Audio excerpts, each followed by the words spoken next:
लग रहा था बच्चा मतलब नॉर्मल हो पाएगा सब बच्चों जैसे कि नहीं, लेकिन 101%। जी बस कि आपके पास ये उम्मीद है कि लेकिन अभी भी अविश्वास है क्या? नहीं नहीं नहीं बिल्कुल नहीं। मैं आचार्य डॉक्टर मदन गोपाल वाजपेयी आयुष ग्राम चित्रकूट से। अगर बच्चे बीमार हों और कहीं ऐसी बीमारी से ग्रस्त हो जाएं जहां कोई समाधान न मिल पा रहा हो तो माता पिता के चेहरे में पीड़ा, दुख और भी विषाद ऐसा स्पष्ट झलकता रहता है। किसी काम में मन नहीं लगता है, भले ही किसी ऐसी सर्विस में हो, कहीं हो, लेकिन वो तो गौण हो जाता है ना, लेकिन किसी काम में उनका मन नहीं लगता है। क्योंकि माता पिता के लिए बच्चों की खुशी, भले ही आगे चल के बच्चे जो है ध्यान न दें माता पिता की खुशी का, लेकिन माता पिता तो माता पिता होते हैं ना।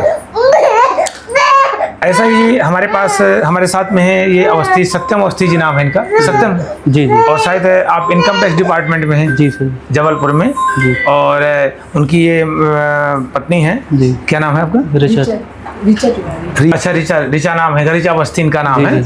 और इनकी बेटी हैं राम्या अवस्थी। ये बालिका 6 माह की थी तो उस समय हमारे पास लेकर के आए थे। इसको बहुत झटके आते थे। अब आप बताएंगे, अवस्थी जी हमारे बताएंगे। जब इसका जन्म हुआ तो मतलब उसी टाइम क्या है कि ऑक्सीजन की कमी हुई, झटके आने लगे, तो कम से कम 20-25 दिन तो NICU में रहना पड़ा। अब आप देखिए 20-25 दिन NICU में है जी जी। फिर उसके बाद फिर हमने मतलब कंटिन्यू रेगुलर इलाज कराया। फिर भी मतलब इलाज कहाँ होता रहा? इलाज जबलपुर में भी कराया और नागपुर में भी कराया। नागपुर में कराया जी। तो कुछ टाइम के लिए मान लीजिए झटके रुके थे, 10-15-20 दिन, 1 महीने के समथिंग, फिर आने शुरू हुए थे। और फिर अच्छा, झटके फिर आना शुरू हुए? जी जी। अच्छा, कितनी तरह की दवाइयाँ लिखते थे वो लोग? दवाइयाँ तो सर बहुत ज़्यादा थी, लगभग दिन में मतलब पूरा दिन ही देना पड़ता था। पूरा दिन दवाई देते रहे? हाँ। थोड़ा थोड़ा करके पूरा दिन ही चलता रहता। और नशे में रखे रहिए बच्चे को? जी जी, पूरा स्वस्थ रहती थी। हमारे बच्चे की एक्टिवनेस भी समाप्त हो जाती है ना, पूरा एकदम स्वस्थ रहती थी, दिमागी रूप से शांत हो जाता है। स्टेरॉइड वगैरह चल रहे थे तो उसके कारण बहुत ज़्यादा सुस्त थी जी। तो हमारे एक गाँव के ही हैं, उन्होंने बताया कि मतलब आयुष ग्राम चिकित्सालय जाइए आप और वहाँ पर ट्रीटमेंट लीजिए। मुझे जिस दिन पता चला था तो मैं उसके दूसरे दिन ही मतलब आ गया था दिखाने। फिर दवाई लेने के बाद हमने 10 दिन का जब यहाँ पंचकर्मा करवाया तो पंचकर्मा में मतलब बहुत ज़्यादा आराम मिल गया था जी। हाँ, 2 हफ्ते में ही झटके लगभग समाप्त हो चुके थे, पूरे समाप्त हो गए थे लगभग। फिर उसके बाद हमने अभी 2 महीने के समथिंग होने जा रहा है, जिसमें मतलब 1.5 महीने से झटके लगभग बंद हैं। नहीं, अब तो बंद नहीं रहेंगे झटके, बंद। अब एक्टिविटी बढ़ चुकी है, पूरा एकदम आराम मिल चुका है।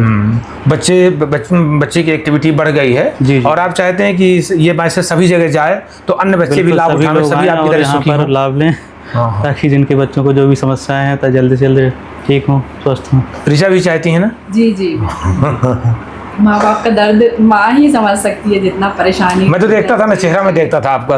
अवस्थी जी तो किस तरह का, तो वो तो सहन कर लिया कि इनका तो चेहरे में हंसी ही नहीं थी, हंसी ही नहीं तक वो बात पहुँचे जो परेशान है। हर सही कहता है, इलाज बहुत अच्छा है इधर, क्योंकि ये बच्चा मुझे लगता है ये जो बीमारी है तो इसका जो है तो ये जो एलोपैथी में इसका इलाज नहीं है। आयुर्वेद में ये इस व्याधि को वायुजन्य व्याधि मानते हैं, वात व्याधि से रिलेटेड है ये। लेकिन अब लोग मॉडर्न मेडिसिन चले जाते हैं तो उनके यहाँ क्या मेडिसिन है वो तो वो जाने, लेकिन हमारे यहाँ बहुत ही सरल चिकित्सा है। हाँ, ये जरूर मैंने देखा है कि रोगी जितना देर करके आता है, जिससे हमने देखा है कि हमारे जितने बच्चे 6 महीने 8 महीने के आते हैं वो जल्दी रिकवर हो जाते हैं। अभी जालौन के हमारे यहाँ लड़कियाँ और भी यही स्थानीय एक बिजनेस करके वो सब जितनी जल्दी लेके आते हैं उतनी जल्दी, जितना टाइम हो जाता है दवा खिलाते उतना ही टाइम लगता है, लेकिन वो भी ठीक होते अवश्य हैं। और ये आयुर्वेद में इसका सर्वोत्कृष्ट इलाज है। ये आपका बहुत बड़ा मतलब आपकी कृपा रही और मतलब जो दवाइयाँ वगैरह हैं बहुत ज़्यादा मतलब लाभदायक हैं। तो जो भी अब हम दवाइयाँ धीरे धीरे कम करना शुरू कर रहे हैं, अब धीरे धीरे कम करना शुरू कर रहे हैं आयुर्वेद में भी, क्योंकि बहुत ज़्यादा दवा की जरूरत नहीं है। मतलब साइड इफेक्ट भी नहीं है तो ये बिल्कुल नहीं है, बहुत बिल्कुल नहीं है। और लग रहा था बच्चा मतलब नॉर्मल हो पाएगा सब बच्चों जैसे कि नहीं, लेकिन 101%। जी बस कि आपके पास ये उम्मीद है कि लेकिन अभी भी अविश्वास है क्या? नहीं नहीं नहीं बिल्कुल नहीं। अब तो पूरा विश्वास है। अब कोई बीमारी ही क्या थी उसको? बीमारी ही क्या थी? पहले विचार तो करो, कोई बीमारी नहीं थी जी। उसी चूंकि जल्दी से आ गया ना बच्चा तो अब जल्दी से दिमाग विकसित होना शुरू हो गया पहले से भी। अब बच्चे पहचानने लगी होगी, पैरों से खड़ी होना शुरू प्रयास करने लगी, करवट लेने लगी। जी जी। अब क्या चाहिए? काफी अलर्ट हो गई है, काफी अलर्ट हो गया।